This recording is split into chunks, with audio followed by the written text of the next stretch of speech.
इस वीडियो में हम मॉड फाइंड करना सीखेंगे। क्वेश्चन क्या लिखा हुआ है, find mod for the following data. एक डेटा दिया हुआ है, इसको देखते हुए हमने मॉड फाइंड आउट करने।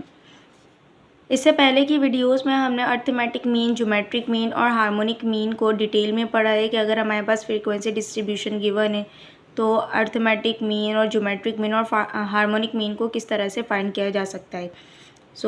अगर आप चैनल पे न्यू हैं तो चैनल को लाइक, शेयर एंड सब्सक्राइब कर दें।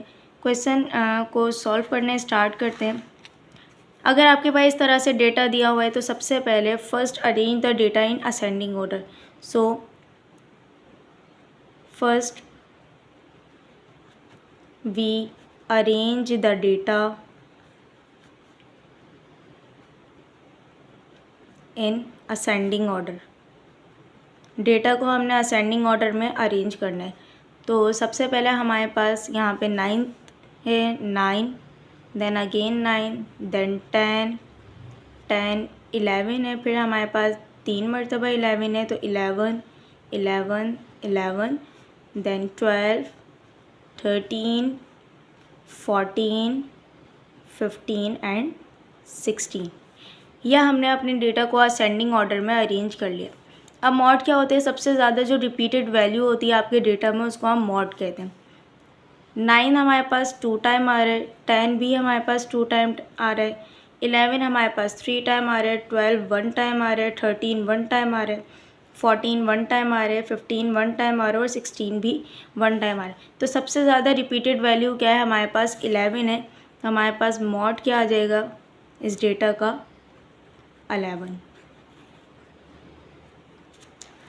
एक और क्वेश्चन सॉल्व करते हैं। क्या डेटा दिया हुआ है, इसका अगेन हमने मॉड फाइंड करना है। तो first we arrange data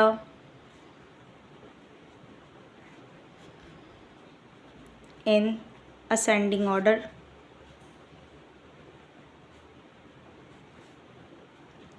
ascending order में इसको अरेंज करेंगे तो हमारे पास सबसे पहले 1, देन 2, देन 3, 4, 5, then 6,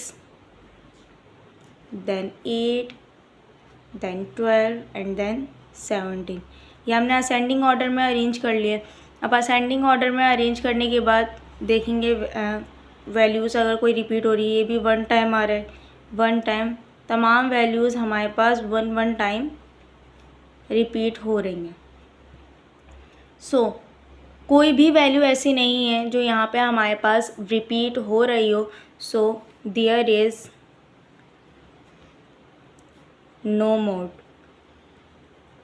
अगर कोई भी ऐसी वैल्यू ना हो क्वेश्चन में जो आपके पास रिपीट हो रही हो तो हमारे पास उस क्वेश्चन में या उस डेटा में मॉड नहीं होता है।